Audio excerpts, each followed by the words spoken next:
right? What do you want to do tonight? The same thing we do every night, Pinky. Try to take over the world.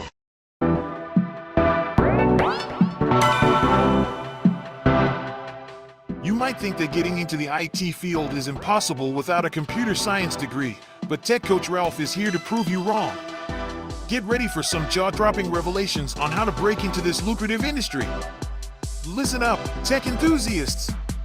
Are you ready to break through into the IT field, but feel like you need a computer science degree to make it happen? Think again! Tech Coach Ralph has some exclusive, mind-blowing secrets to share with you. Get ready to be blown away by his jaw-dropping revelations on how to break into the tech industry without a computer science degree. So get your notepad ready, because Tech Coach Ralph is going to change your life forever. Buckle up, because you're about to embark on a journey to success in the IT field.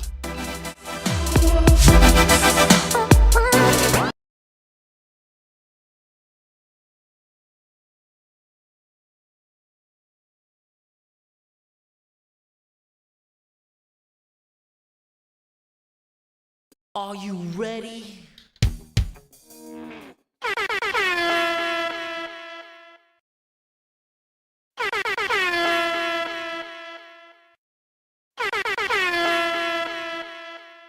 It's time! Welcome back to another Thursday night. Tonight is Thursday, June 27, 2024. We are right at the brink of July and of 4th of July. Happy Independence Day. Getting it started early. Tonight as well is presidential debate, the very first presidential debate. That's why I'm getting started a little bit early, because I want to catch the presidential debate as well. I'm still debating if I'm going to, just end the stream around 9 and then go watch it, or because, you can't restream it anyways, if I'll just watch it while I'm online, while I keep working. Who knows? We'll figure it out as the time gets closer. But see, I already have my timer up. 2 hours for tonight. We're going to figure it out, because I'm still working on this timer, trying to figure it out. We are trying to be more and more efficient. If you do not know who I am the host of the show and of the channel. I am Tech Coach Ralph, where we are engineered to win. We got your car in the building and Kay Cooper in the building, two of my favorite people. I hope you guys had an amazing Thursday and an amazing week. As we head into the weekend, we are going to get started with our agenda for today.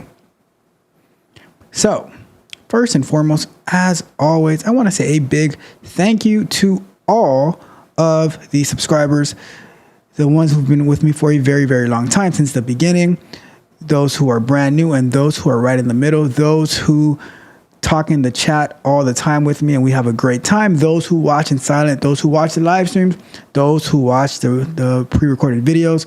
I appreciate you all. I appreciate you. And a big salute to the tech savages. That includes the Tech Barbarians, those who are putting in the work, which we're going to be focusing on the Tech Barbarians tonight. We got the Tech Prodigy members, the middle tier coaching group. We have the Technical Explorers, who just, I just put stuff on Patreon for them. I'm thinking about adding something to the Patreon as well. We'll discuss it as we go along. I'm still trying to figure out how we're going to do it, but I have an idea in my head. To the Tech Mercenaries, that is the YouTube gang. And of course, we can never leave out the Bag Chasers. Shout out to the Bag Chasers. Alrighty. So now let's get into our live show schedule, because we have a lot of work to do tonight and we want to get started. And I want to give you guys a sneak peek about what the Tech Barbarians work on, how I lead them through practical experience into getting some more technical experiences, and how it's going for them. All right. So with that being said, let me just get my housekeeping banner up. Showed our gratitude. You always got to show gratitude to the people who support you, the people who give you feedback and criticism, whether it's positive or negative. I believe you can learn from anything. and everyone, right? You learn the things to do, the things not to do, things like that, right? So let's get into our live show schedule. We have Sunday afternoons. We are working on Terraform, infrastructure as code, going through the process, troubleshooting. We're getting better at it through pain and hardship, So shout out to the pain and hardship. We have our morning shows Mondays and Wednesdays, 7:30 a.m., where I call it Coffee and Kata. Kata is Japanese for practice. They use it for like martial arts, practicing your martial arts to get better, self-practice, So we go over some news stories. We have a cup of coffee, and then we get to working on our mobile app. Some terrible, terrible news about the Android app. I'll share that probably on Monday, but whatever. I don't want to talk about it right now. All right. And then we have Tuesday nights, our Q&A sessions, where you can call in. We can have a conversation. You can ask questions in the chat, as well as I find questions as well that you didn't even know that you have. And we answer. We have a great time. We share our insights, our expertise, all that good stuff. But we have so much fun. All right. Thursday nights, we have some more software explorations. Last week, Thursday, we wrapped up our Swagger auto generation. And we got it to work. It was very, very exciting. At the last minute, shooting. I mean, we actually went into overtime, but we got it done. And this week, I'm just going to be working through some sprint work to see what we do in the Tech Barbarians, the stories that we work on, how we set up our sprints. And I'm actually going to be working on some of the stories in the sprint because I haven't gotten to them yet. And we are halfway through our sprint. Next week is a shortened week. So I'm like, hey, what better opportunity than to work on it tonight? All right. So, and then we have my favorite. Yes. Did I say favorite? Yes, I said favorite. My favorite show of the week. It is the Men Lie, Women Lie. Numbers. What do numbers do? Numbers manipulate. That is where we review the weekly economic numbers. Either it could be the job numbers, the consumer sentiment, the Federal Reserve's meetings, all that good stuff. We review it for the week. We see how it goes. We have a very long list this week, so I'm going to shorten it up to the ones that we reviewed recently, like the ones that are weekly. We kind of know them. Probably going to shorten that up. But, we're going to make it happen. Yes, we are. All right. So that is our live shows. But wait. There's more. How about our pre-recorded content? So on Mondays, we have Candid Conversations. Last week, Monday, I spoke about putting yourself first. You got to put yourself first before you can help anybody else. So put yourself first. This week, we spoke about today's failure leads to tomorrow's success. How we shouldn't be afraid of failure. You got to fail. Like sometimes you have to fail 10,000 times. And then on that 10,000th and one time, oh my God, I can't speak. These words are too complicated, right? On 10,000 plus one, you figure it out. You forget all about the failures from before and we keep it moving, right? Wednesdays, we have software explorations. Last week, we spoke about DevSecOps. This week, we spoke about QA metrics part 1. I'm going to put a part 2 out next week because it is a very, very tough subject. It is about QA and data analytics and blending it all together. It's a mess. It's a whole mess, all right? But it's very, very important. Fridays, tomorrow, we have the bug bite. Last week, we spoke about Snowflake's hack. Tomorrow, I'm going to be talking about an ex-employee, how that ex-employee cost his former company $600,000. Yes, $600,000. We're going to get into that and figure it out. All right. And then throughout the week, we have shorts, not really, but we have shorts as well as clips from the Q&A show. We have clips from some other live streams so that we can give more visibility into what we are working on so that we can win together. All right. So that is our pre-recorded and our live show schedules. And one quick update, right? So one of my Tech Barbarians, they're just about a month into their internship. And, you know, when they first came when we first started working together towards the end of March, they were completing a boot camp and they are actually completing college as well. And they all the stuff that I said we're going to work on, databases and stuff like that. They were like, what in the world is this? I didn't learn any of this in the boot camp, right? I'm like, all right, well, we're going to figure it out. So we had a crash course, and now they picked it up. They're able to articulate through it. They're able to navigate through Git good enough, and they got this internship. And now the internship is like, hey, about that internship that's about 12 weeks or so, do you think we could extend that until like October-ish? Can we extend this to like October-ish? And then though, after you graduate and everything like that, and we extend it, what about we talk about maybe coming on with us full time? What? Yes, that's what they're talking about. And that's why I say it is always so important to get your foot in the door and do an excellent job. But the thing is, getting your foot in the door, you got to find a way to build some type of experience to know what you're talking about. And then the sky's the limit from there. The sky is the limit from there because when we work, We the best. we are the best. Nothing else compares to us, right? Like your car likes to say, no one on the corner has swagger like us. Swagger like us. Swagger like us. All right, so that's that. Let's take a look at the chat to see who is in the building before we get started with work today. I already said what's good to my guy, your car. Oh, let's get this banner off the way so we can properly address our friends. Already got my guy, your car, with the Kobe emojis in the building. We got Kay Cooper in the building, says, hey, Tech Coach Ralph and your car. What's going on with the beautiful hearts?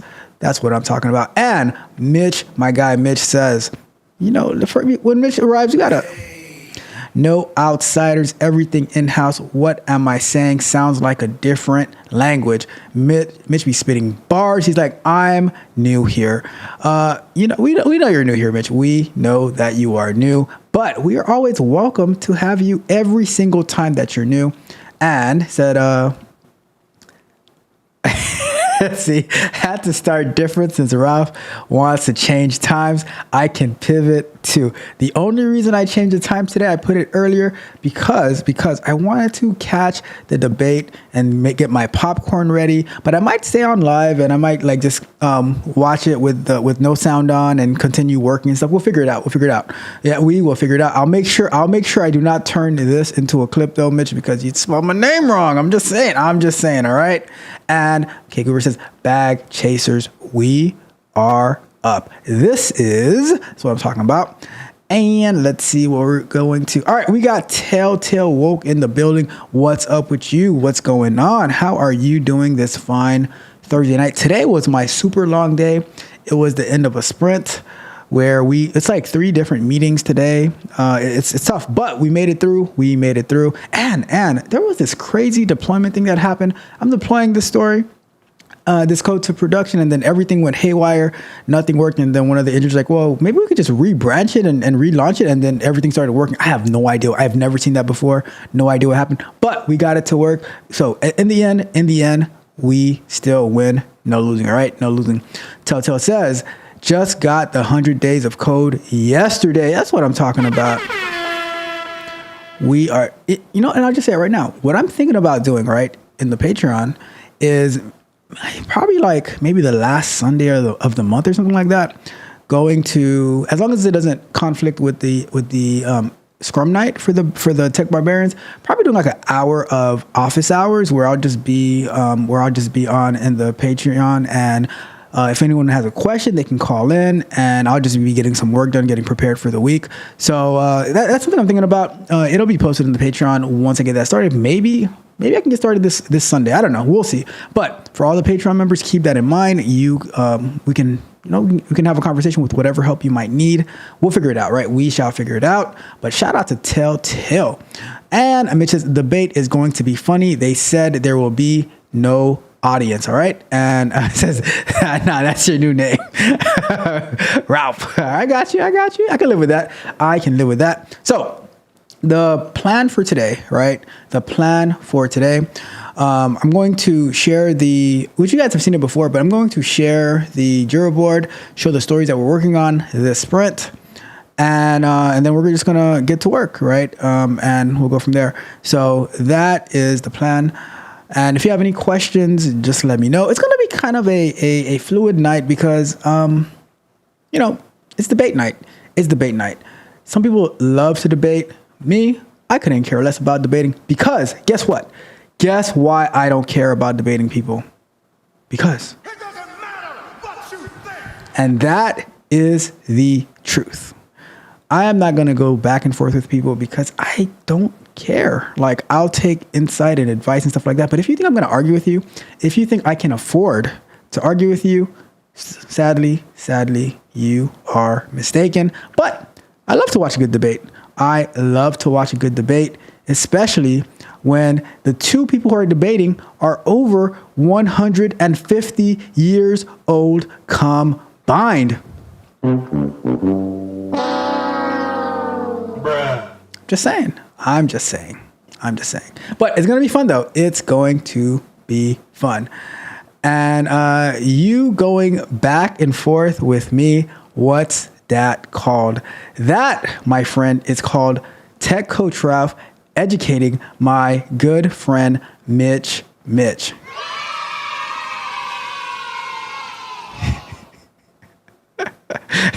He says you and your car are almost as old as them. Maybe not. Maybe not. All right, Mitch. Okay, so let's get to our first thing for tonight. I'm going to throw up our first 20-minute timer for the night, not to be confused with our time left timer. So It's time to do. all right. So, like I said, we are going to be looking at the Jira board. So let's go and do that. All right. So in this sprint, we are working on. So the stories that I have in this sprint for the Tech Barbarians, there's about 4 of us, I guess. Well, for that, there's more Tech Barbarians, but there's 4 who are actually building experience working on building this project. So in this sprint, we have updating the README documentation. So one thing that I created when we first got started was README documentation. However, it was like kind of a quick way to get started to get the GitHub repo up. But now that we've gotten so much more detailed, and I should have been better at keeping up with updating the documentation as development goes along, but we live and we learn. So I have this story here where we're going to update the README documentation, and I'm going to add this to myself. And we have subtask. We're updating the documentation. This one is already done. And review current README pre-update. Then we have create the test plan. I don't know. There might not, like, because I'm having the Tech Barbarians go and create the subtasks so they can get practice knowing like what are the steps that are included in getting these things done. So this one is probably not needed. Center for review is needed. Gain team feedback and implement suggestions. That's needed. And QA, yeah, so. Because there's not really much QA on documentation. It's probably more on the center for review. And then based on the review, we implement that feedback. But those are the steps. So they did a pretty good job doing that. Let's see. Ooh, your car. That's a tough one, your car. And then we have we have a sprint goal ticket here. We have a clear and easy to understand README documentation. So that's our sprint goal. So and the what you see here, I'm mirroring what I do at work so that they can actually build experience to like. And this is like there's no proprietary information here. This is just good, efficient workflows, so that if the company that they go to practices these practices, they can just blend right in. If they don't, then they can start sharing this insight into how can we make our processes better. You know, we have our sprint goal, have clear and easy to understand documentation in our GitHub repository. And then outside of the sprint goal, we have other stories that we're working on, create endpoint to delete code by ID from database and add a favicon to the website, as well as we also are planning to get a better UI UX mockup so that in the coming sprints, we can actually change the look of the site. Because let's go to, some people have told me that they're not too fond of this design. Yeah, I'm not much of a design person myself. So I was like, yeah, this is cool. This is something to get us started, because when we were trying to implement the UI UX a long time ago, it was like pulling teeth. Things never got done. But it is a new year. It is a new day. So we're going to work on that. So that is also part of the sprint, so that very soon we can have a different look and feel to this as well, right? So what we're going to do next is we're going to actually look at the README documentation so we can see what we're going to be working on, what we need to change, okay? So let's go here. This is the current README documentation in the GitHub repo. And you see, like, it has a bunch of work in process, technologies used. This is when we're getting started. This documentation has to be from a very, very long time ago. I don't remember when. Let me see. Can I see? Read.me, 6 months ago. So this documentation was done 6 months ago.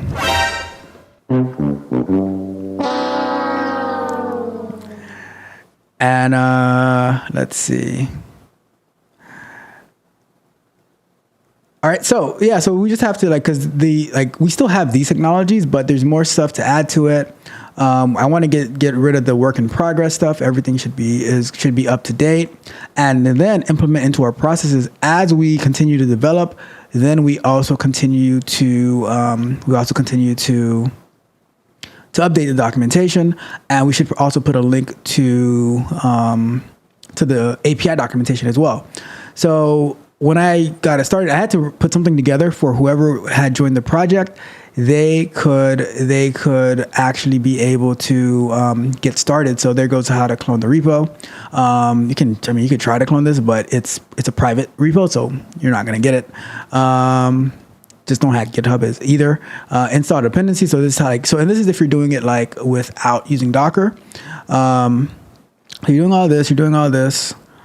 And so now we have the part about testing with Docker. You still have to clone the repo, build a Docker image. So something that we're going to have to change in this is we are no longer building the Docker image, because we're just going to get rid of this whole part right here, where we're going to be using Docker Compose to actually start the app. So all this is going to change into like one line, right? And then the part that always bites me in the butt is that I would always forget to share the environment variables. So we're going to be documenting here that we must remember to share the environment variables as well. So that is pretty much what it's going to entail working on this documentation. It shouldn't be the most, what is this? Replace your username with the GitHub username okay, no problem. Yeah, so we just, I think I generated this documentation from ChatGPT as well. See, and that's the thing, like I always say, there are some great uses for AI, while there are also some not so great uses for AI where it doesn't give you an opportunity to learn. I don't think that me writing out this whole thing where I can get a template, I think that's very sufficient versus asking ChatGPT, how do I write code versus, hey, I need a template for this README file, because I'm not going to spend a bunch of time thinking about the README file, but at the same time, there's some stuff that you also have to go and do to make it sound better, right? So with that being said, we are going to actually get started with our work for today. And I already have a branch created. So I started this like on Tuesday night, but I didn't get too far. But we're going to jump over here and we're going to start working on this, right? So this part, right? So let me see what I did so far. So I updated here.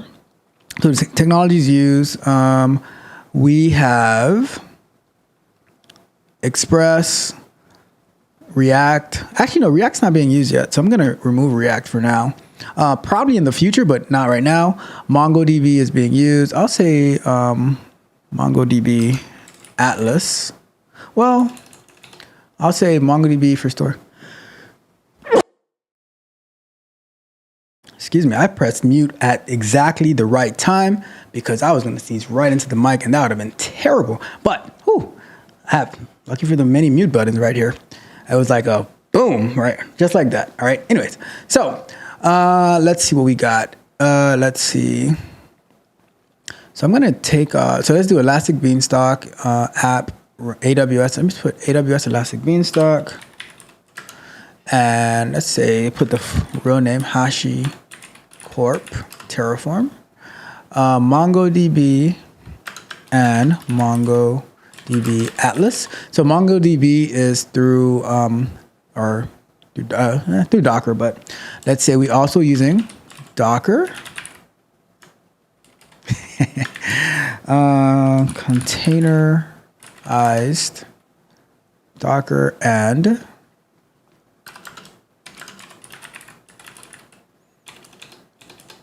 Compose.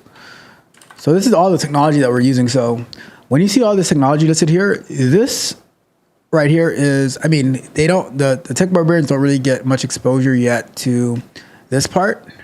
Unless I was to get somebody who was interested in working on DevOps or infrastructure and stuff like that, then I would probably have them learning this stuff over here. But all the other, like the Tech Barbarians who are focusing on QA and web and software engineering and stuff like that, they are getting more and more familiar with this stuff over here. They're using Docker to set up their testing environment, and they're navigating through MongoDB using Compass, logging into Mongo Atlas, things like that.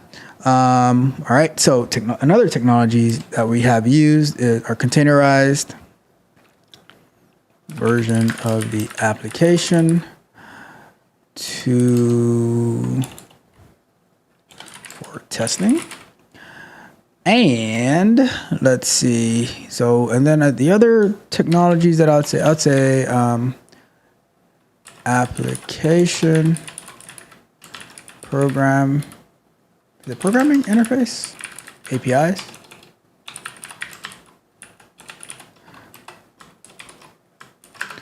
All right, API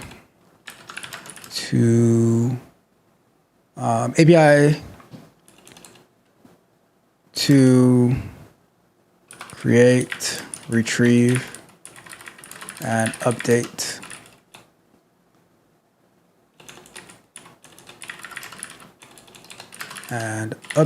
quotes. All right, so there goes the technology. So pretty much you have, I mean, even though we even have some HTML and stuff like that, right?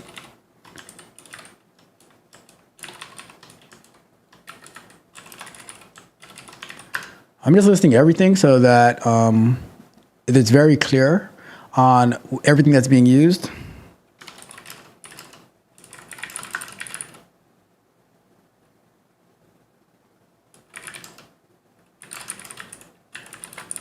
All right, so that's everything that's being used. All right, so we can get rid of this work in progress. So, and this right here is everything that they get exposure to, working on building experience, so that when they can go into interviews and stuff like that, they can articulate themselves so that they can say, oh yeah, I've worked on this. Because a lot of times people will list all these different skills, but then if you like, how can you describe what you're doing with it? So my expectation is for the people working on these projects is to say, oh yeah, this is what expresses. I'm using, and because I'm using it in this project, this is the stack that we're using. Mongo is used as our database. I've connected to Mongo before using through Docker as well as through MongoDB Atlas, like in the cloud. You know, so things like that. Like I've used Docker Compose to get things started. I've used Postman to connect to the API, things like that. Just, you know, having these talking points where you can actually talk about what you're doing instead of just having it on your resume or just listed bullet point. And that's why I tell people, if it's on your resume, you better be able to talk about it. You better be able to articulate it, right? And then, you know, HTML, CSS, and JavaScript, right? So, all right, so getting started. So the development and local testing. So there's two ways you can use it. For development, you have to do this because you're not going to be able to make the changes like inside of Docker. I guess it could be possible. It's not going to be efficient. So you're going to clone the repo. This doesn't change. And you're going to say, I'm going to actually put, let me go and let's do it like this, all right? We're going to go here, and then we're going to put this here, right? Local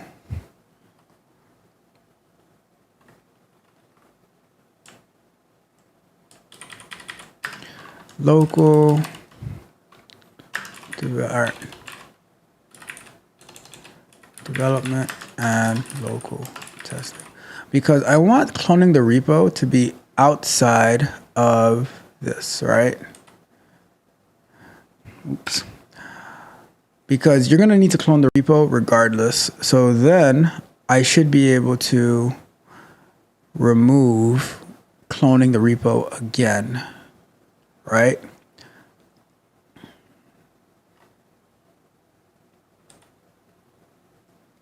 And we'll fix that as we get there. But we have clone the repo. And then when you're doing the development, when you're developing and local testing, let's say you do, okay, you're going to do, so after you clone the repo, you're going to go into the folder. You're going to do npm node package manager to install. And that's going to install all of your dependencies, all of the modules that you need for Node. And then we're going to, then we have to set up our Mongo.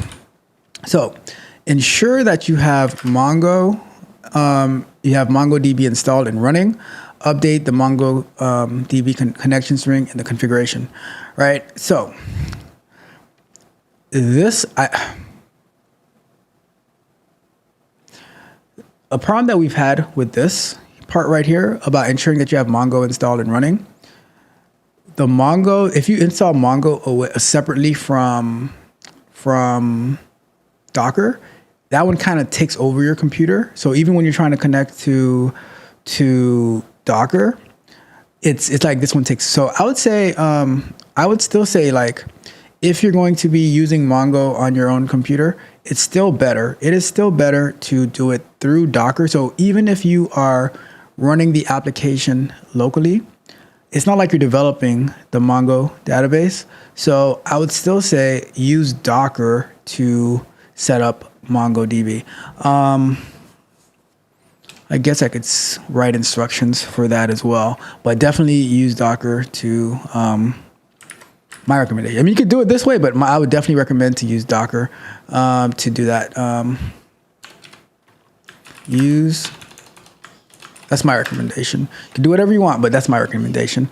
Because it's gonna say, because we experienced a lot of headaches by installing Mongo directly to the computer and that taking over the database that it's trying to use, right? So we'll say use Docker to install or to run a container of the Mongo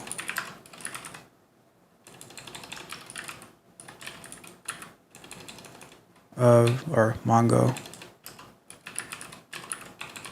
All right. So, and then ensure that you have MongoDB running. Put MongoDB is installed and running, and update the Mongo connection string in the configuration. All right. All right. So, run the application. So this is what pretty much how you get the application running, by npm start. And then explore the quote. It's not really a generator, but it's good enough. By going to here and experience a burst of Goggins style motivation. All right. So this is, so let's take a look of how it looks. Let's take a look at it real quick. So development, clone the repository, and then development and local testing, install the dependencies, set up MongoDB. Use Docker to run a container, ensure you have it running. So I guess I'm going to have to put a section for how to get MongoDB running and how to get MongoDB running in via Docker, because that's super, super important.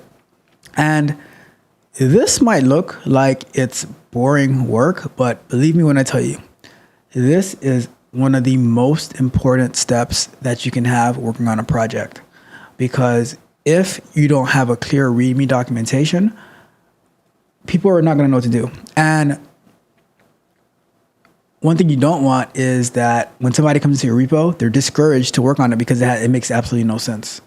You have to be as detailed as possible when you are working on this documentation over here, okay? So, and that's what I'm trying to do here. I didn't do it in the past, all right? So, another thing that we need to do, let's go back to our, over here. I'm going to put under here as well, under clone the repository.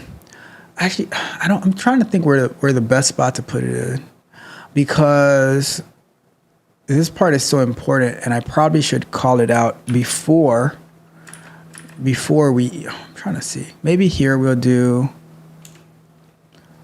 Let's go here. Maybe I'll go here. Environment variables. And I'm going to say these environment variables should be placed in the .env file in the root directory of the project. And this has been a major annoyance, like one of my mistakes that I've been making of not providing the right environment variables. An issue that I had was I had some environment variables inside of the Docker Compose file, and then I also had it inside of the .env file. So it just would cause some confusion on what should work and what shouldn't work, right? So let me see if I can get this over here.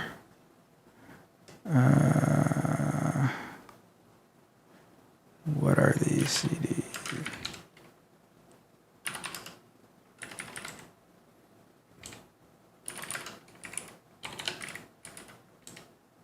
So here are the environment variables that we need.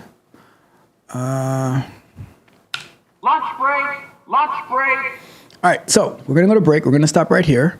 I'll just type this right here, and then okay, hold on. Let's type that again. Just type that, and we're gonna say this is I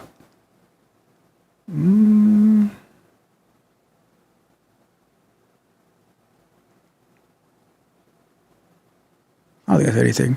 So we'll just go like that, and then when we come back from break, we will start to plug in our environment variables. So we can just start off with Mongo.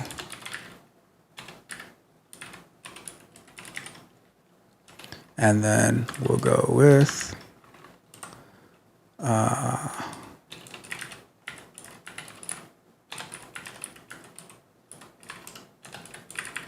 right, so let's go to break now with that, and when we come back, we'll just keep going, and we'll go from there. All right, so let's go to break.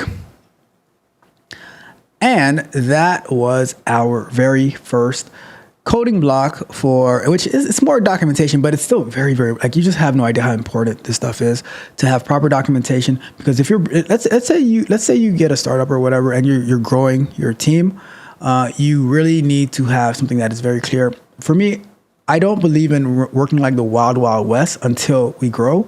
I believe in having structure in the very beginning, being very, very meticulous, so that as we grow, there's not as many growing pains because we thought about it. And especially, like, if you've been in the tech industry, you've seen what works and you've seen what doesn't work. Why don't we start implementing the things that work today so we can prevent suffering tomorrow? All right. Anyhow, that is just a little bit of insight into this whole thing. Let's get to break. I'm going to throw up a 5-minute timer. All right. And we're going to talk a little bit about, where is it? Who are our heroes? So what do I mean by that? I remember when I was growing up, and the things that I thought were cool, the music that I listened to, the things that I watched on TV, the sports that I liked, all that stuff, right? All that stuff. And it's like, oh yeah, we want to be like this person. That's a role model. And now, if we fast forward to today,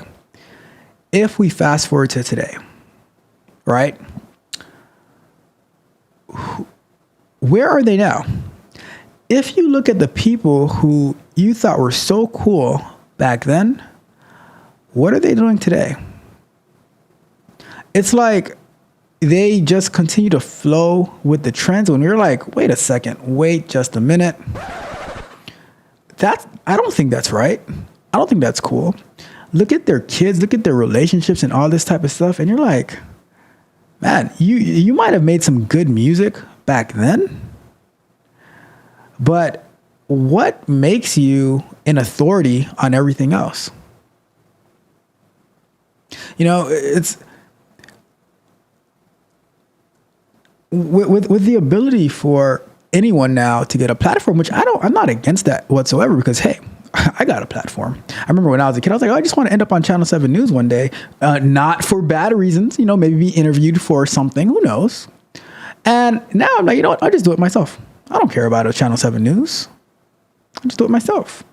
But the thing is, I also make sure that I speak about the things that I am familiar with, and the things that I'm not familiar with, I have a disclaimer that I'm actually learning. Like when we were talking about the numbers on Saturdays, I will admit I do not know a lot about these numbers, but I am willing to do the research to get a better understanding, and then also consult with Yakar and Midge and whoever else who has a little bit more insight.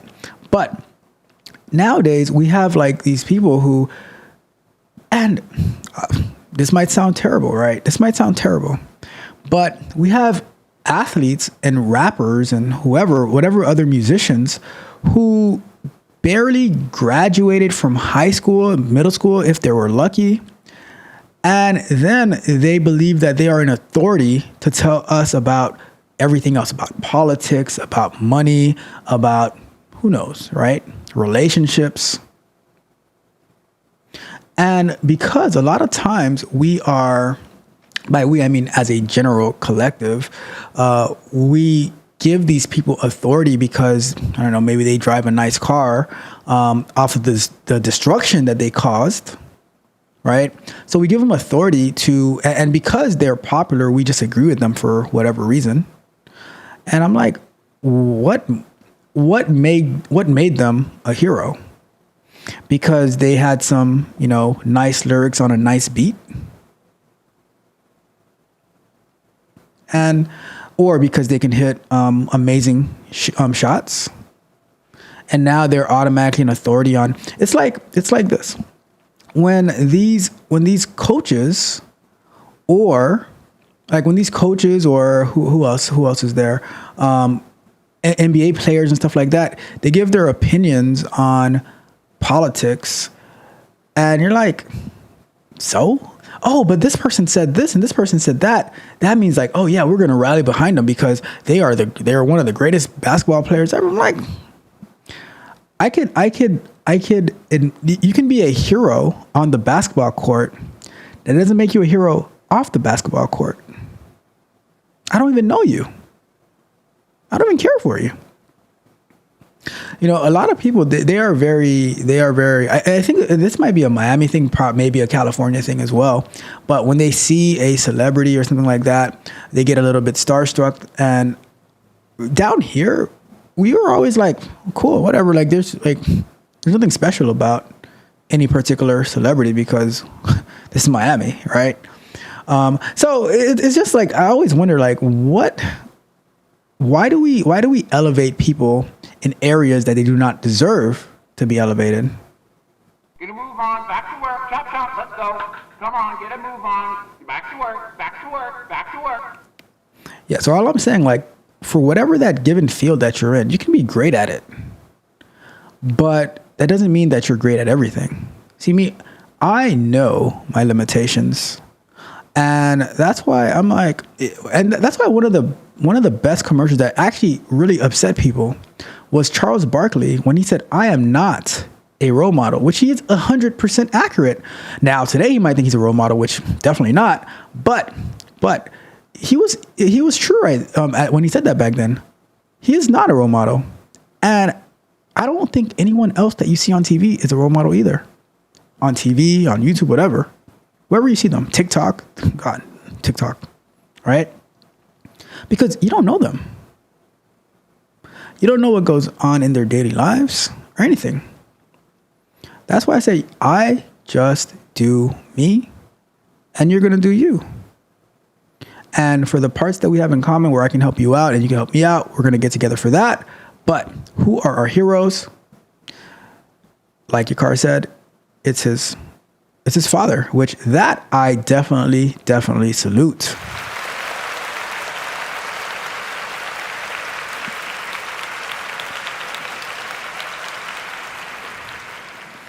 All right, let's get to the chat.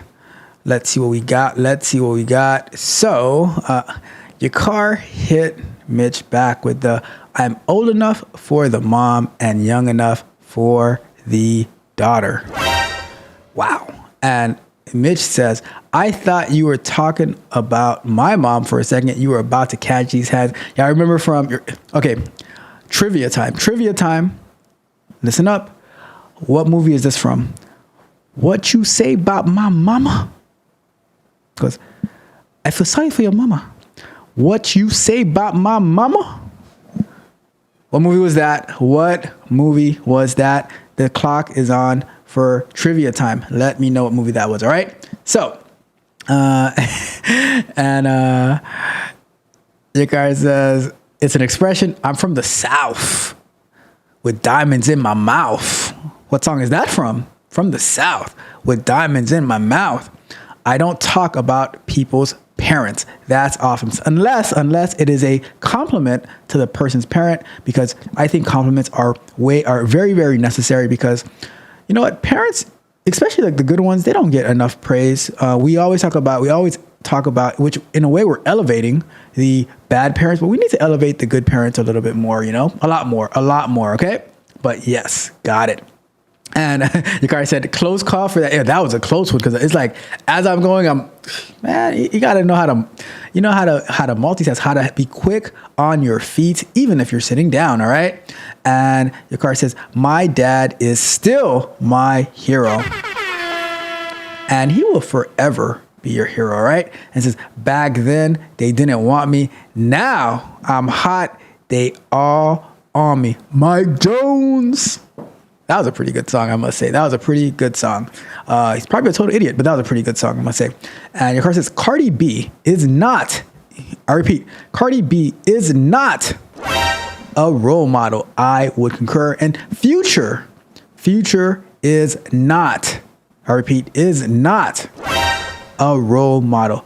I would also agree with that. It says, idolatry is why imperfect people listen to imperfect people for advice. Oh, hitting us with the bars. Let's get it. And Kay Cooper finds that funny. And we got a winner in the building. Well, yeah. It was in both movies, right? But I when I first said it, I thought about don't be a menace to society. Don't be a menace to South Central while drinking your juice in the hood. But I think Telltale is referring to. Are you referring to Menace to Society? Because I think that scene was also in Menace to Society, which triggered it from Don't Be a Menace to South Central. Which Don't Be a Menace to South Central was a hilarious movie as well, especially when went to the car and they says don't be a menace. Good job. That's what I'm talking about. My grandfather was my hero. May he rest in peace. Shout out to your grandfather.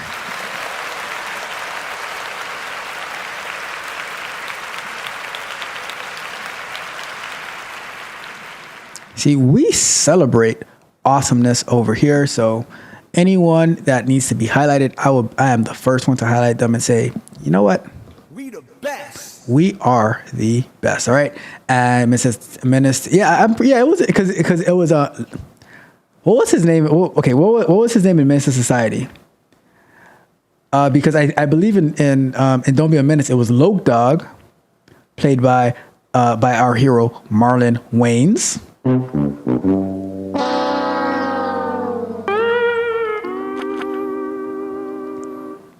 But what was his name? O-Dog. There you go. O-Dog. You see, look at that. Look at that movie. I remember that movie. It was crazy. It was crazy. It was crazy. What you said was, what you said. That was a good movie. Anyways, let's keep it moving. Common, that's a classic. That is definitely a classic. But, and while they were classics, I do still think that they had, even though they might have been what's the word I'm looking for? A showcase of how things were, but I think that it also caused a lot of negativity as well across the United States. But it is what it is. It is what it is. So there's a lot of things that we have to unlearn. You must unlearn. All right. So let's get into our next 20-minute session. Let's go! All right. So that doesn't mean that we can't still have fun with some of that music, right? But we have to compartmentalize and make sure that we are not getting the worst of things. All right. So let's get back to work. So environment variables that we're going to have, we have, let me see. We have the MongoDB URL, and this is very, very important. MongoDB URL. We have our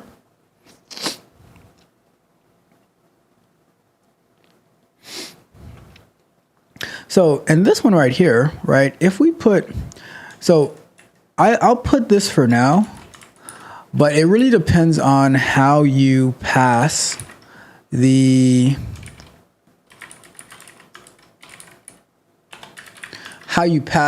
values, right? Because you could actually pass this directly through the MongoDB URL, but this is what I have in my configuration for now. So I'm just going to put that in here just to be safe, because if you don't have this, the application is not going to work. You need these environment variables to get things to work.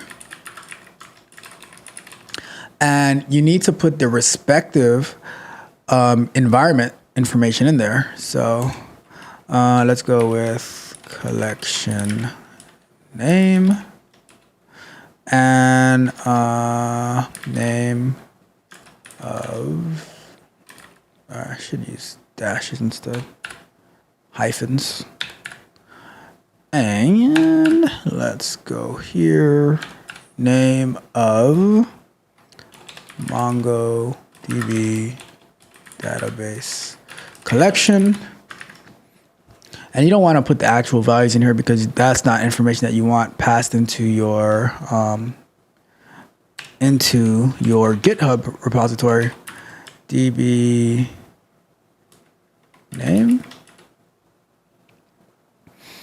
And that is going to be name, or let's go with database name. Or let's go with just database collection. All right, so we have these environment variables over here. And we need to have the node environment. And the reason that the node environment is there is because do we need it? It specifies what test to run. So like if it's running on GitHub, GitHub is going to pass a value for, I think, GitHub, and it's going to run the test that it needs to do it on GitHub.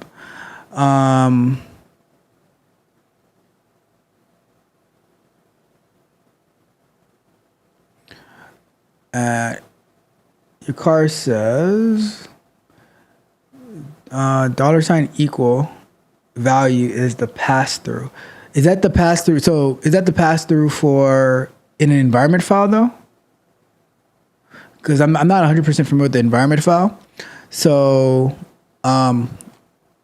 if we were to do something like this, your car, I'm just gonna type it over here just so we can get an example.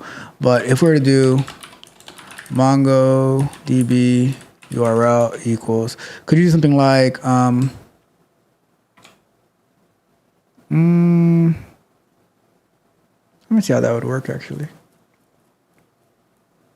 I'm not even sure. Like, are you able to write a little bit longer on what do you mean by the pass through? Because like what I would want to do would be something like this, right?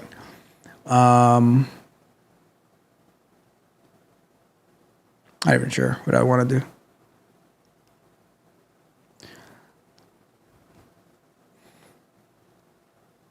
Not even sure what I would want to do with that. But let me just keep going with here, environment for environment application is running. Okay. Gotcha. But yeah, so like we might actually not even need this because this right here could end up being something like the username or password at database URL .com / database name, right? So you might not even really need all of these things right here, but I just like to have it set up just in case, right? But yeah, so there we go. So, and then anything else that we need in here? Oh yeah, we need the API username and password. So that's going to be, let's see, basic auth equals API user name or basic auth user, I guess.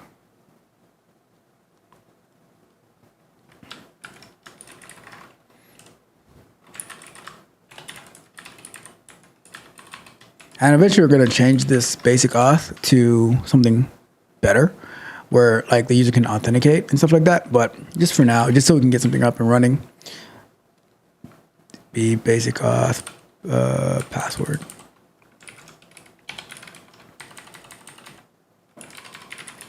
All right, so anything else in there? I think that's everything.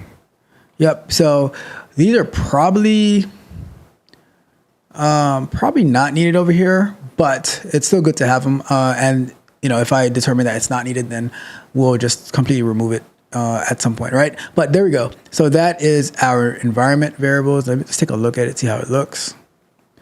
All right, so yeah, so pretty much they'll just copy this into their .env file, and then they'll like fill these into the proper values. When running it locally, you can actually set this up with pretty much your own information, and it'll get it all set up for you, right? So there goes that. Let's see. Actually, you know what? I think these might actually be needed because when setting up the database in Mongo, it's looking for these values. So yeah, these are actually needed. These are actually needed when it's setting up the database, like with the Docker Compose.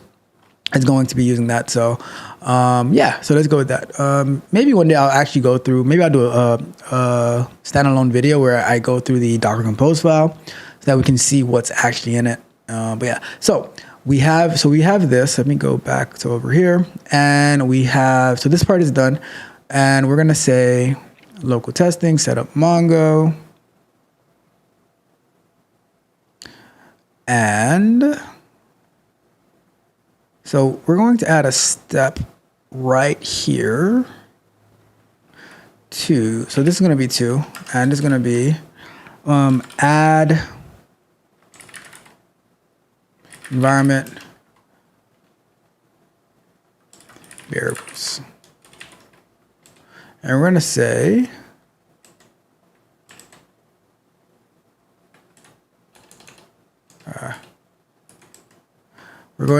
create .env file in root folder, copy environment variables above into the .env file. fill or enter proper values for each environment variable. All right. So that is going to be step 2. And then 3, we want to set up our MongoDB. And then when we run the application, it's going to be using the values from the environment variable in order to be able to connect, right? And then when you actually explore this, though, the site should come up, but there's not going to be any quotes. So we should say, let's see. Let's say we go here, actually, and we say 5. We'll say use API documentation to add or I would say add quotes to API. Well, no. This will probably be a separate part because it's just getting the application started, right? But when you go to this, you're not going to get any quotes if there's no documentation inside of your if there's not any quotes inside of the database. You're not going to, you can click on the button, but you're not going to get anything, right? So now let's move over to here. All right, so let's take a look at this. Are we clear? Environment variables. So we got our environment variables. Then we have developing and local testing. Install the dependency. So you cd into here. npm install. Create your environment folder in the environment file in the root folder. Copy the environment variables of these into the file, and then enter the proper values for each environment variable. And then set up your MongoDB, all of that. And then we have run the application. So npm start, and things should be connected and stuff like that, all right?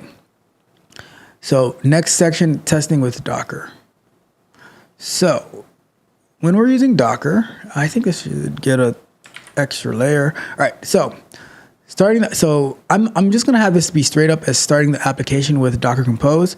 I'm not going to have the documentation on how to build the Docker image and stuff like that because the Docker Compose file is going to do all of that, right? So I'm just going to list out the sections that we're going to have, right? So let's just get rid of, because this stuff is all manual type stuff, right? So we're going to get rid of all this stuff, right? And we're going to say, get rid of all this. So I'm just going to list out the things that we're going to need to do, right? So we're going to say start the application with Docker Compose. We are going to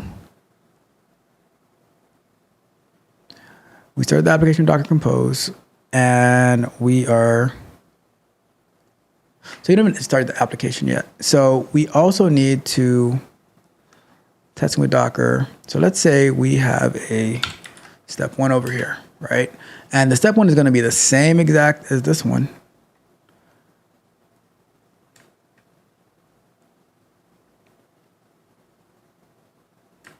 We still need to, once we have the inside of this as well. That's why I'm debating if I should put it on the outside. I'm going to put it on the outside, actually, because this needs to happen regardless for whichever one that you're using. So I'm going to say, let's see if we do it like, let's see how this looks before we do anything else. So environment variables, these variables. Yeah, I like that. I actually like that better there. So let's go and this is pretty much like the things that we're thinking about when we're working with the, like, this is like, Yukari, tell me if I'm wrong. This is like what you do for regular development. This is real development. So this is building real experience, thinking through what's the best way to format the documentation, all that type of stuff, you know? And this is something that's actually live that anybody can go to and, you know, see the application, make suggestions, use it, stuff like that. In real time, you're seeing us come up with like different stuff, you know? So we have this. All right, so now the So now I'm just going to put ensure that .env file was created and environment variables were added to the .env file as stated above. All right. So now we can start the application with Docker. And then once we start the application with Docker, we would navigate to the, gonna be the same as this thing right here.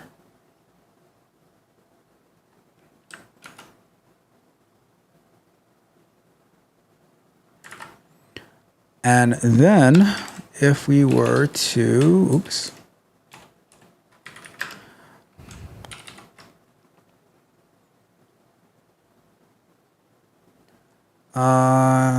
Stop the application with Docker Compose and then we're going to get shut down the Docker Compose, right? So under here, we're going to say, we're going to have two parts for this, right? Because we're going to say if you needed to,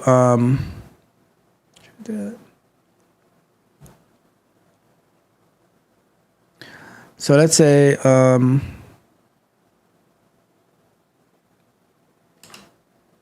use the Docker Compose up to start up the application, right? Docker Compose up is going to bring up the application. Let's go with this will build the pets app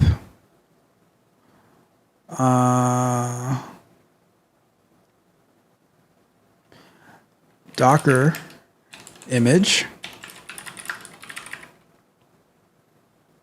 based on the configuration in the Docker file. This will create a container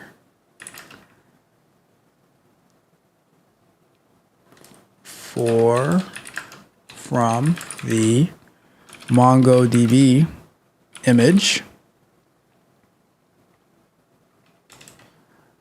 The password, the database name, username, and password will be password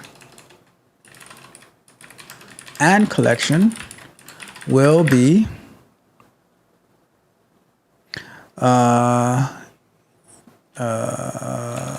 specified in the .env file will be used to create the database.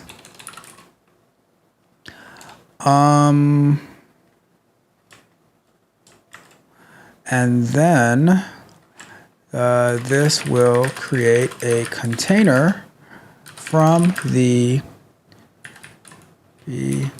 Pats app image that was built.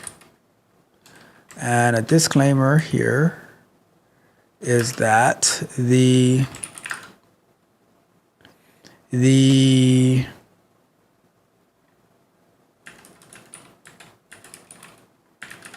depends on the MongoDB container steps to be completed before it sets up. All right, so that is that part of it. Now, there's another part as well, though, where we also have to do, in case of, let's say like we do Docker Compose up for the first time, but let's say there's a change made where you have to pull in the latest version of the code, right? So if you just use Docker Compose up, it's just going to use the image that was created previously. So then we also have to use the docker-compose-up-build, and then let me see. Give me a second. Let me see. Let me make sure I can share this Docker file. So if we look at Docker Compose, make sure there's no data in there. Lunch break, lunch break. Yeah, I can share that information. Cool. All right. So when we come back from break, I'll share that particular part of it where you can see the Docker Compose file, so you can get a better understanding of what's being set up where. Okay. So, and while we're here, we might as well go to break. All right. So with that being said, how is everyone doing tonight?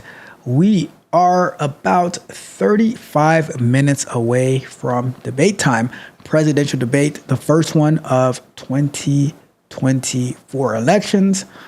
It might be the last one as well. Because, some people, they just don't want to have a conversation.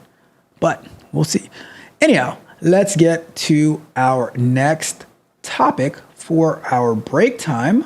Yes, I've got topics. All right. So what do we got for this one? Don't waste your energy.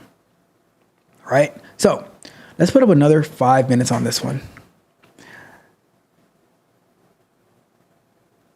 What in the world is Ferris talking about? Anyways, let's start with this, and then we'll address Ferris and his cheeks over there, right? So, don't waste your energy. I was just on a call, maybe about an hour and a half before I came on live, right? And the person that I'm talking to, they wanted to help a friend of theirs. So they're like, my friend, they're about to graduate. They're not sure what they want to do. Can you talk to them and give them some insight? Maybe they want to do tech or whatever. I'm like, yeah, sure. Here's a calendar link. And you see me, whenever I say sure, right?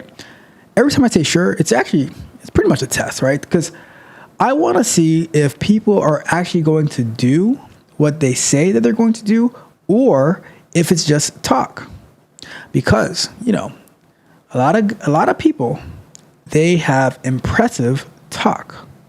But when it comes time to action, they are nowhere to be found. So, yeah, sure. Have them. Here's a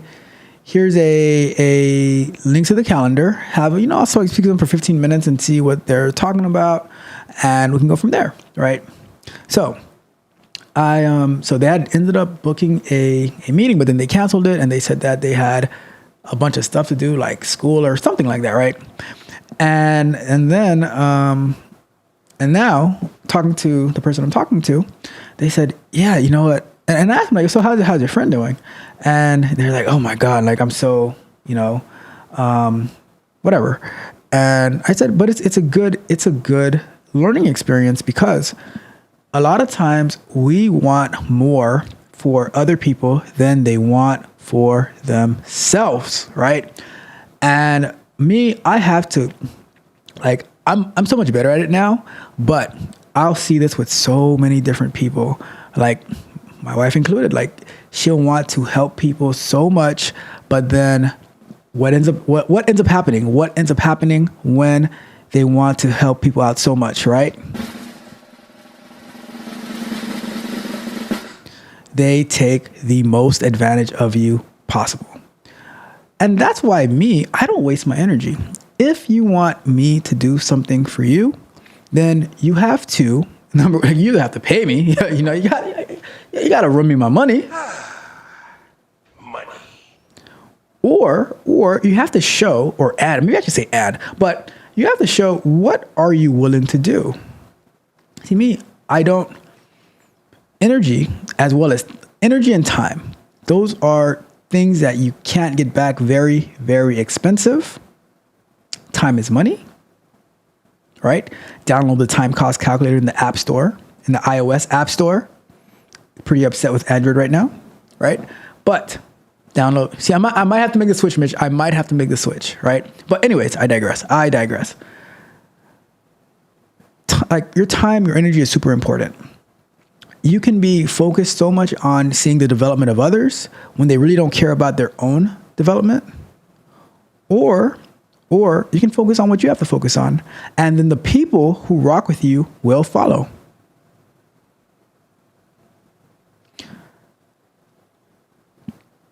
A lot of times, we just want the best for people. We just want the best. And then when you ask them like, oh, so how is this thing that I told you to do? And then it's like, oh, I haven't had time to do this. I haven't had time to do that. Oh, I've been doing this. I've been doing that. And so many different excuses with no results. So I'm like, I tell everyone, protect your energy, protect your time, protect your resources, protect your money. Because if you are willy-nilly giving it out, they're going to take it and they will toss it to the side, because whatever they get for free, many times, and even the thing that they pay for, like people pay for $200,000 degrees, and then they have absolutely no use for it whatsoever. Back to work. Chop, chop. Let's go. Come on, get a move on. Back to work. Back to work. Back to work. So I am the biggest advocate of protecting your energy at all costs. Protect your energies at all costs. Focus on the things that you want to get done, and those who want to get it done with you, they're going to come along. And that is how you're going to build your crew. You're going to build your tribe. You're going to build your network. Your network. But it's better that you learn it early instead of learning it too late. Learn it early. Give someone a little task to do. If they say that they want to do this, give them like, all right, go and do this, and see if they do it.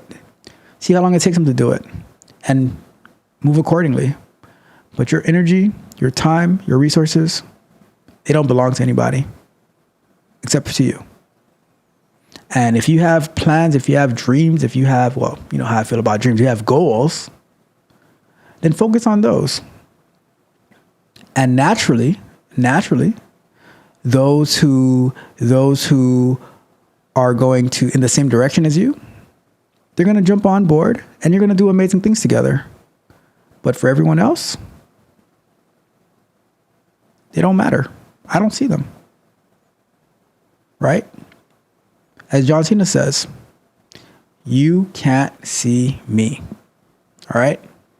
Anyhow, that is the second break topic. Do not waste your energy.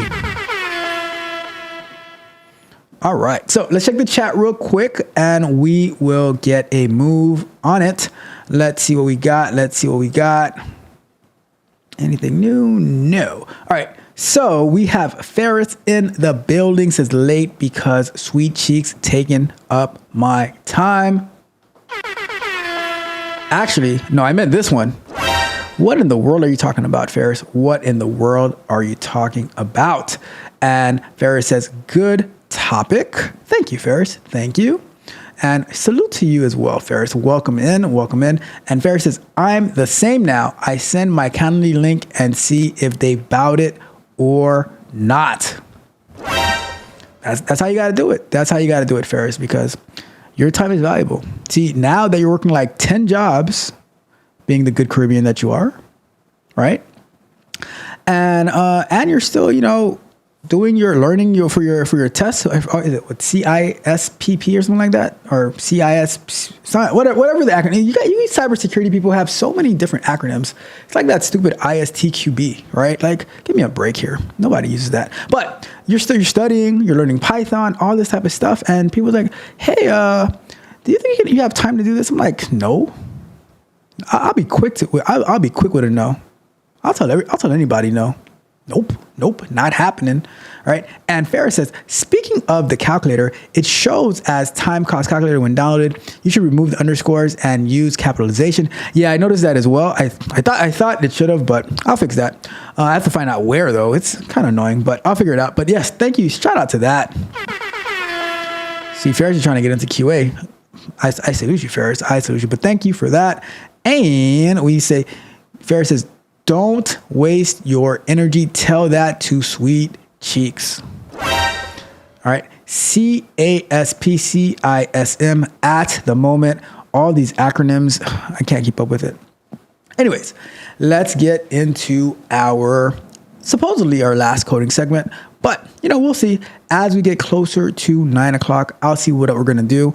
If I'm just going to continue working while I watch and or listen into, I'm not going to share any of the audio or video from this debate because I'm not trying to have CNN come after me for saying, hey, you don't have permission to stream this to YouTube. I'm like, all right, CNN, if you guys want to be handcuffing the president, right, the presidents, then we see what it is. We got you on notice. We got you on notice, CNN. But without further ado, let's get into our next segment as we continue to go through this environment variable, right? So, or not environment variable, our README file, right? So let's go another 20 minutes. It's time to do. Ferris, CNN arrested the stream. They're handcuffing they're not allowing anyone to restream it to YouTube.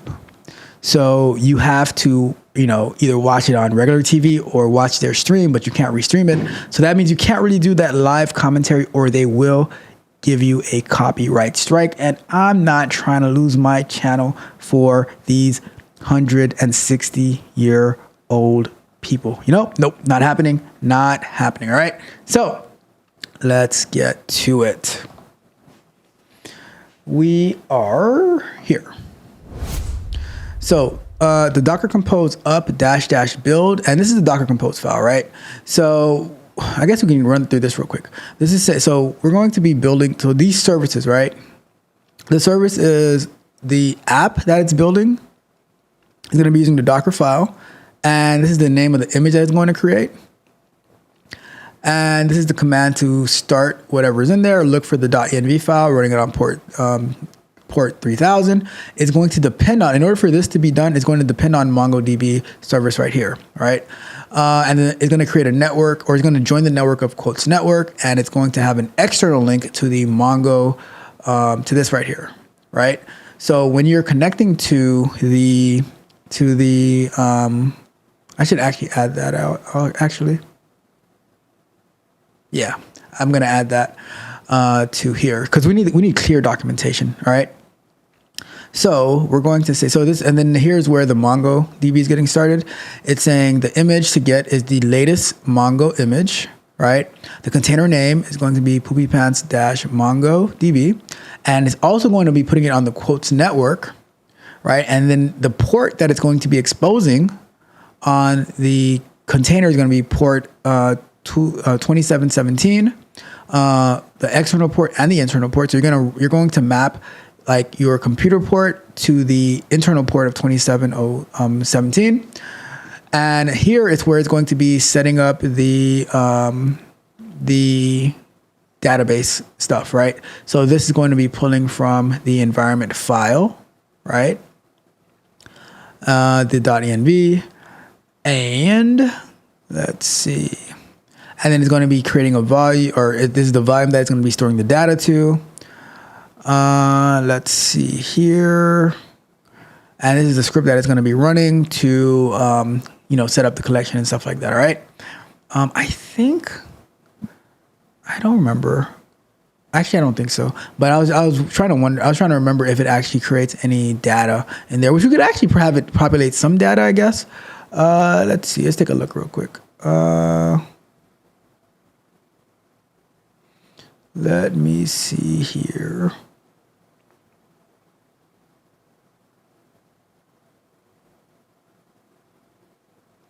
Where did it put that stuff? Docker. This is here.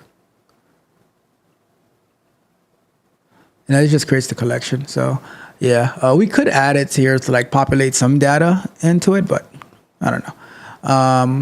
Let's go. All right. So now here it's saying, all right, create the volume called quotes data, create the network called quotes network. And now it's going to put both of these onto the same network. Like doing this, like having to figure out how to do this, this Docker Compose file, I learned so much about how Docker Compose works.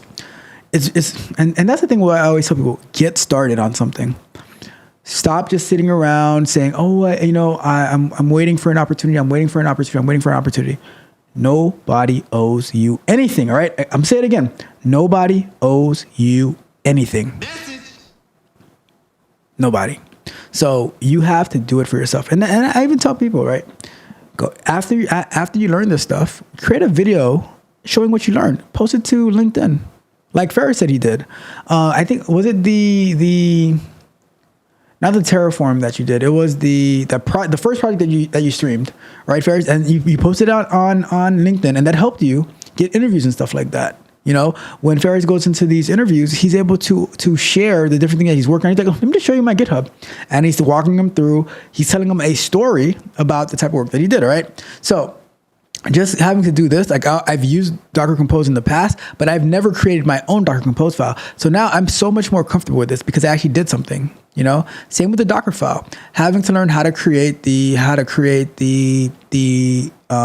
whatever it takes to build the image, that helped me a lot, So very, very important stuff. All right, so here we're going to say, we're going to go here, it says use Docker Compose build, and we're going to pass in the name of the service that we have to rebuild.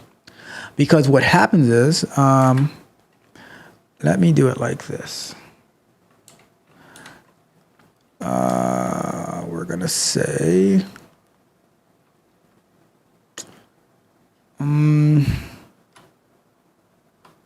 if you need to rebuild the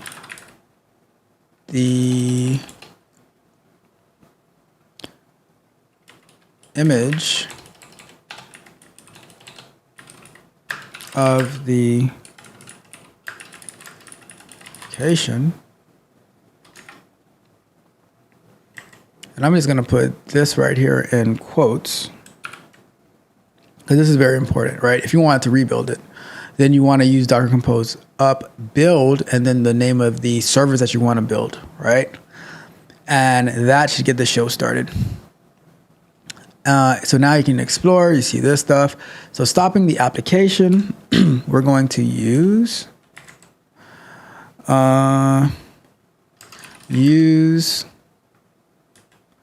Docker Compose down. Actually, I'm going to put Docker Compose, is it Docker Compose up -D? The -D is to have it detached, right? So that you can still have control of your command prompt. And use Docker Compose down to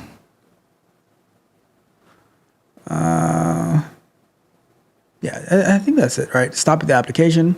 Use Docker Compose down to bring down the containers, or to bring down the containers, right? And I think that's pretty much it of what you need to bring it up and bring it down. Let's see how that looks.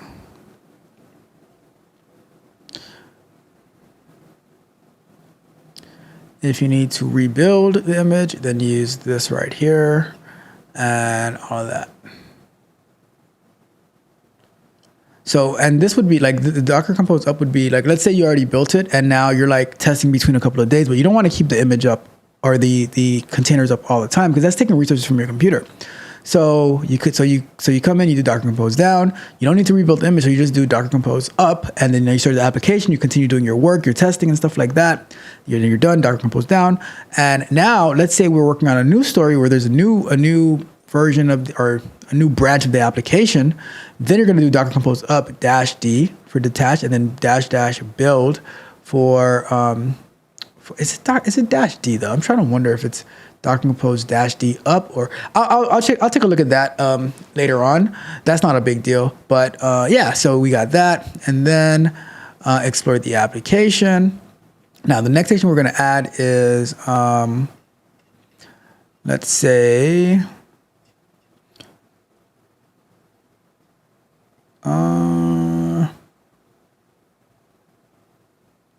we're going to go with maybe using the API. Features. Trying to see. Get rid of this right here. I'm trying to think where I would put in the. Where would I put in the API usage? Just go here, right? This would be usage, or maybe we can do like this, API documentation. And we'll say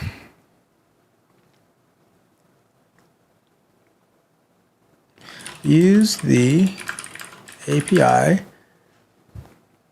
documentation to use the API documentation to create, retrieve, update, delete. Coming soon. Quotes. And what we're going to do is, how do we add a link?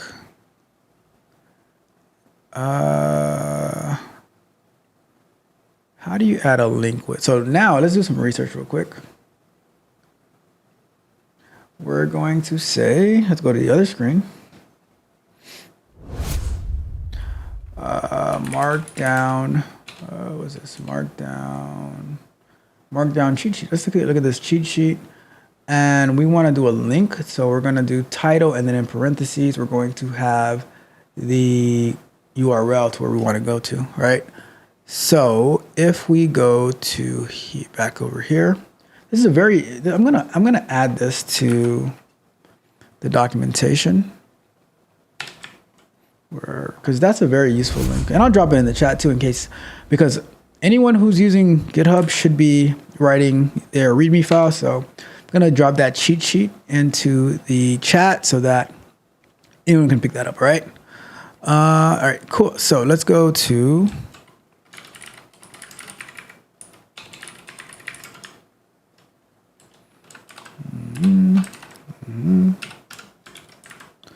all right, so we're going to say over here for API documentation, we're going to put this in quotes, and then in parentheses we should have http://localhost:3000/ I think it's documentation. Whatever it is, we'll fix that like during, we're going to do revisions on this to make sure that's right. But we should have this. And we got that. Anything else? Cool. So if we look at this here, we have our links to the API documentation. We have maybe there shouldn't be a space here. There we go, Markdown cheat sheet. So boom, there we go. We have everything here that we need. I think that's everything.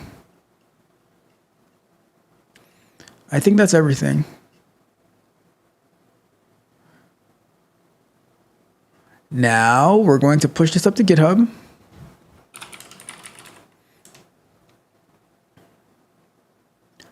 Let's go back.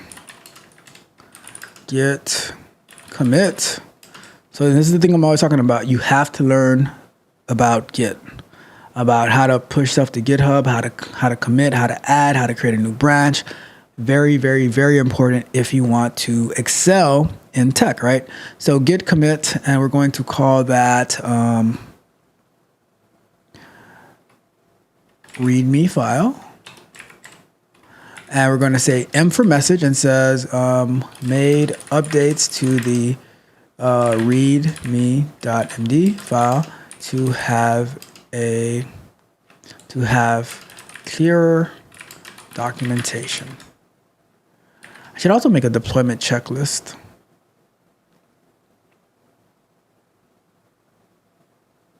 Yeah, it's going to be a good idea. All right. So let's commit this, git push. All right, so that's pushed up. Now, if we go over to our GitHub repo,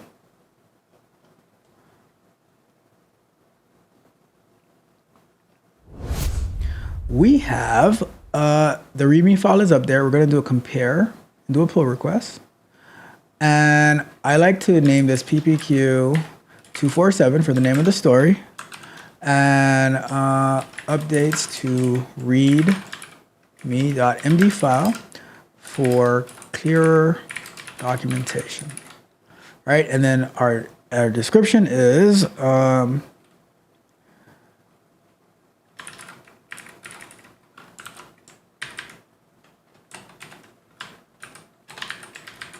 right, and we say, let's put that as the top header. Oops. So now we're creating our pull request so that we can get some, review on what we did, so that we can get this merged into our production branch, right, or to our main branch. So this is going to be said. Updates to the README file to align with the most recent instructions for developing, testing, and usage of the Poopy Pants API repository. All right, and let's see. Who's gonna assign to me? Assign to here, and we're gonna put a label for documentation. Anything else we need in there? Nope. And we can create our pull request.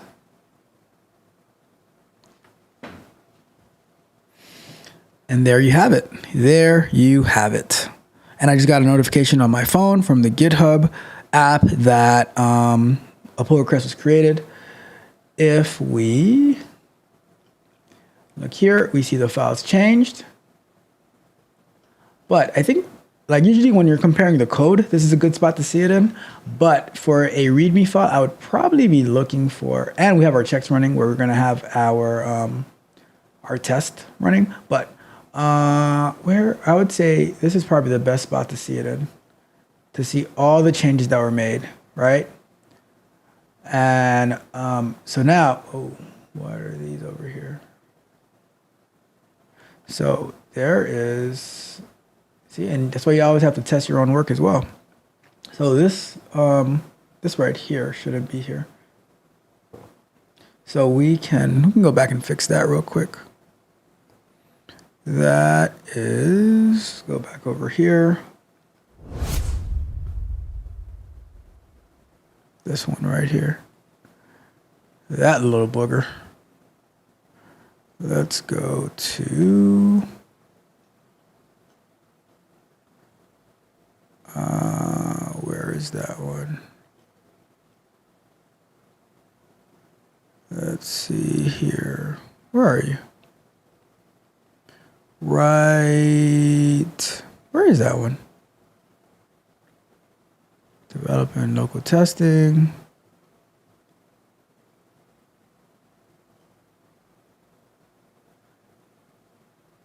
Oh, it's under testing with Docker. Okay.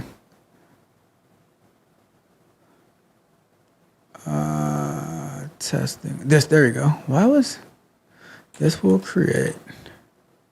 Not sure why that was even there. All right, cool. There we go. There we go. Next up. You know what? A better spot for the deployment checklist is going to be inside of GitHub instead of in the README file, because we could probably set up a template for the pull request where it has our deployment checklist in there. All right. So let's push this up real quick. We'll say that we fixed the typo.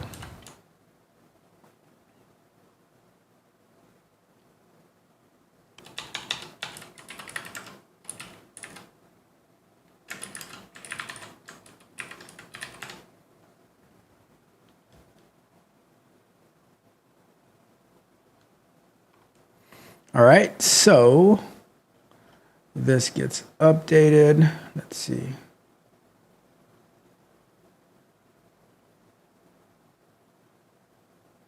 And there we have it. See, now it's gone. Oh, wait, didn't share the screen. Let's go over here. And there we have it. It's gone. All right. So this is pretty much done at this point. Now the next step is to get code review on it, get some eyes, get people to read through it, try it out. One thing I want to make sure is if you do Lunch break.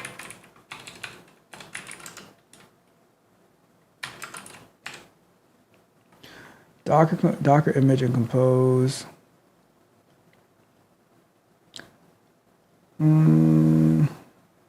Let's see. Just trying to see the -D if it's let me see, Docker compose flags.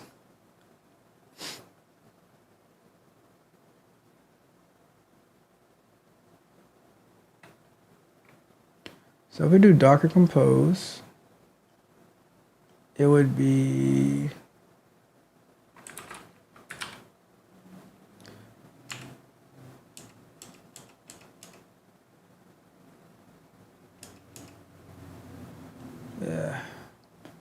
it's not that big of a deal, but I just wish I could just catch it right now. Or I can do Docker compose detached mode. The D stands for detach. So this takes me back to the same spot. Okay, so I'm right. So Docker compose up -- detach, which can also be -D. So cool. That works perfectly. I think we're right then in where we placed it in the Docker compose up dash. Wait, am I right? Yeah, Docker compose up -D. Perfect. And then build, and then, all right, cool. So this is good. Let's see. So let's go to break, and then we will decide what we do from there, right? So we are on a roll. Let's see. We have, our last break, allegedly, our last break, is what I want to talk about on the last break, how to build confidence. So this one is tricky, right? Because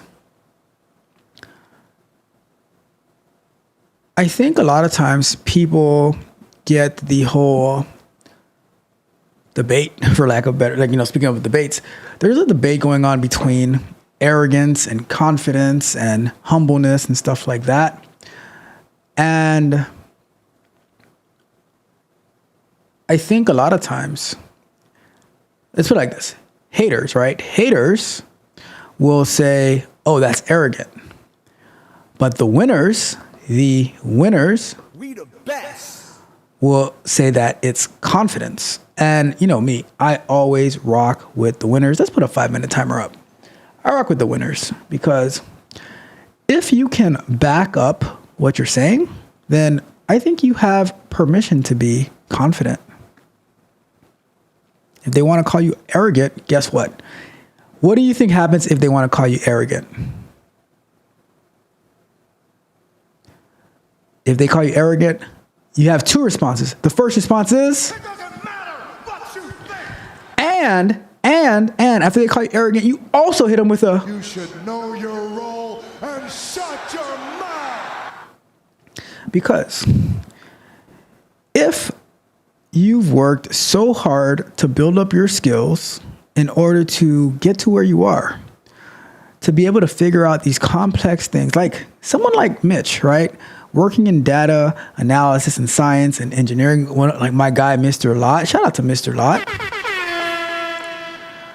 Who they work with some complex things, and when they speak on these topics, people should shut up and listen. But they're like, oh no, because Mitch, how many times that people who have absolutely no idea, your car as well, people who have absolutely no idea what you do, how long you've been doing it for, how complex it is to run the thing that you're running. They want to offer their opinion and insight into your life and telling you what you should do. And you're like, who you? Who are you? And we, the ones who have been putting in the work, we speak with authority. So, for instance, when your car as well, but when Ferris talks about cybersecurity stuff, I shut up and listen because he knows what he's talking about. When Ferris talks about Python, that's a different story. I'd be like, bruh. You know? But when he talks about cybersecurity, I'm like, you got this. That is my go-to.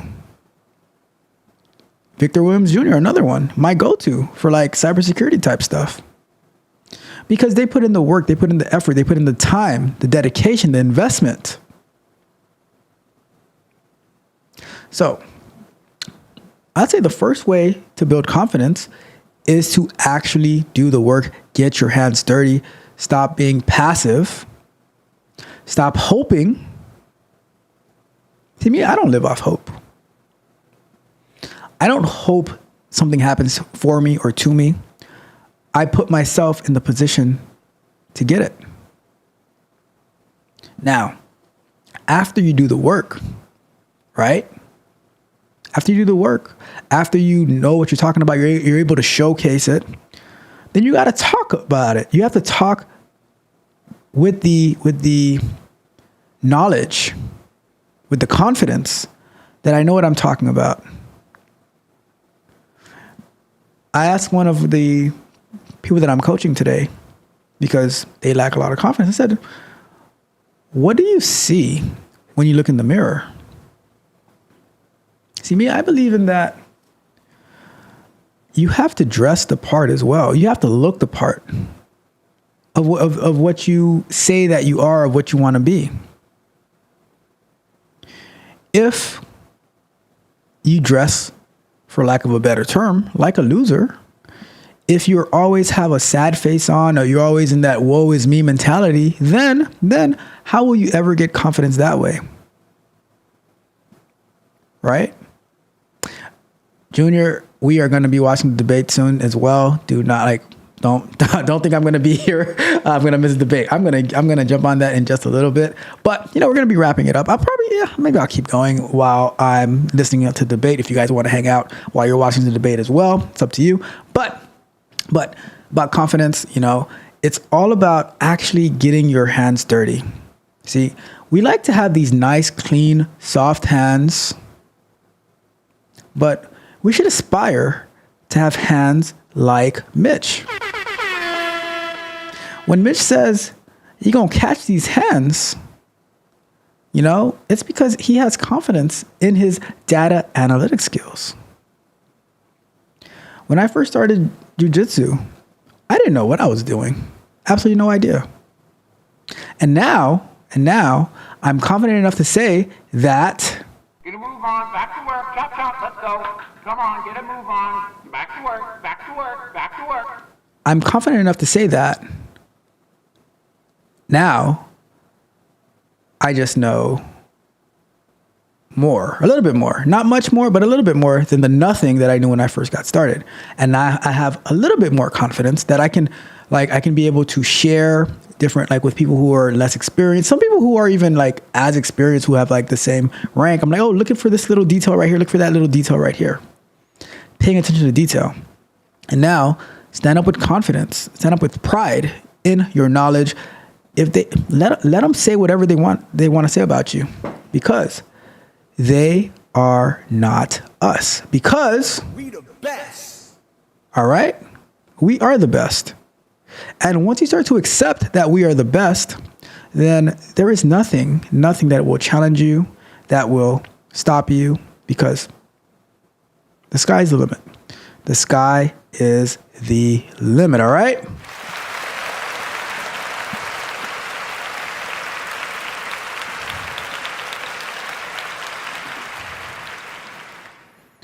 All right, so that is our topic. Let's check out the chat, and then we'll figure out what we're gonna do from here. Let me give me a second. Let me open up my YouTube right quick, see what we got going on. And let's see. Oh, wait, what is, let me see. Oh, they're streaming it. All right, I'm gonna get off then. If they're streaming it, I'm gonna get off. I didn't think they were gonna be able to do it. But anyways, so with that being said, thank you guys so much for tuning in. Hopefully this gave you some good insight into the things that we work on with the Tech Barbarians. Hopefully you found it helpful and informative, all of that good stuff. If you have any questions, do not hesitate to reach out to me. If you haven't done so already, do me a big favor. Like the video, share the video, subscribe to the channel, hit the notification bell so you can know every single time that we go live and drop new content. And check me out on the Patreon, www.techcoachralph.dev. Like I mentioned earlier, I'm looking to add some office hours, maybe the last Sunday of the month, so that if you're a Patreon member, we can communicate, we can have a conversation about whatever it is that you're working on. We'll figure that out, right? So let me go through the chat real quick as we wrap it up for the night. All right. So Ferris had said with the projects, you can you get recognition, or at least you get recruiters to reach out to you at the minimum, and then they put you in, because getting the recruiter's contact, that's the first step. That is the gatekeeper right there. So once you pass that, and you can get, they start scheduling interviews for you and stuff like that, now it's yours to lose. It is yours to lose. You got to go out there and get it. So you got to do something. And I love the work that Ferris is doing. As much as I give him a hard time calling him Feisty Ferris, but he puts in that work relentlessly. All right. So shout out to that. And we got your car, who is cheering us on as we opened up our pull requests for the merge. And Junior said, everybody watching the debate, but I am here. Shout out to Junior. And I always catch it in the restream. And Ferris said, I put hands on Mitch. The hands of the hand is me. Okay. These bars are a little too deep tonight, but there we have it, folks. There we have it. Thank you guys so much for tuning in. I'm going to get out of here because, it's debate night. And I'm going to go watch me some debating, and we'll hit you up in the other chats that are talking about the debate and all of that good stuff. All right. So with that being said, on our way out, you guys know the question that I have for you with all this knowledge and game that was shared. My question for you is, Are you not entertained? Are you not entertained? Is this not why you are here? I had a great time sharing with you some insight into things that I work on with my group. And you guys know yesterday's price is not today's price. Today's price is not tomorrow's price, because one more thing. Price of the brick going up. the price of the brick is always going up, and we stayed under our 2-hour limit today. So shout out to us for getting the job done. Remember, tomorrow we have the Bug Bite coming out at noon Eastern time. So we definitely want to tune in. We're going to talk about how a ex-employee cost its former company $200,000 or $600,000, right? 600,000, crazy stuff, right? But on that note, this is Tech Coach Ralph with another episode of Software Explorations. We are out.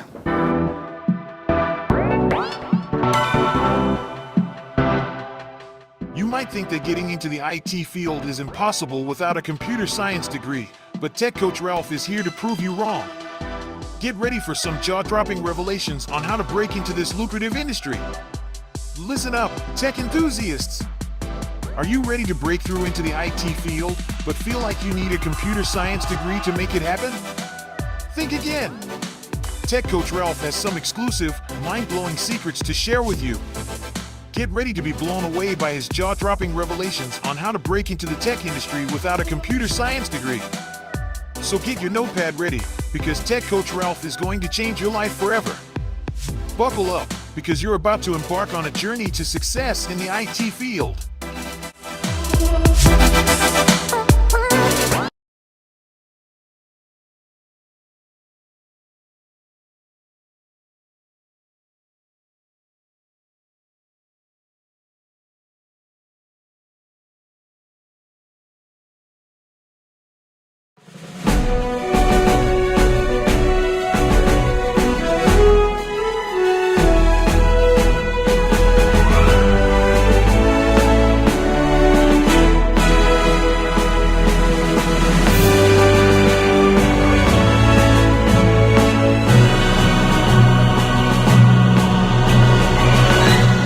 Spartans!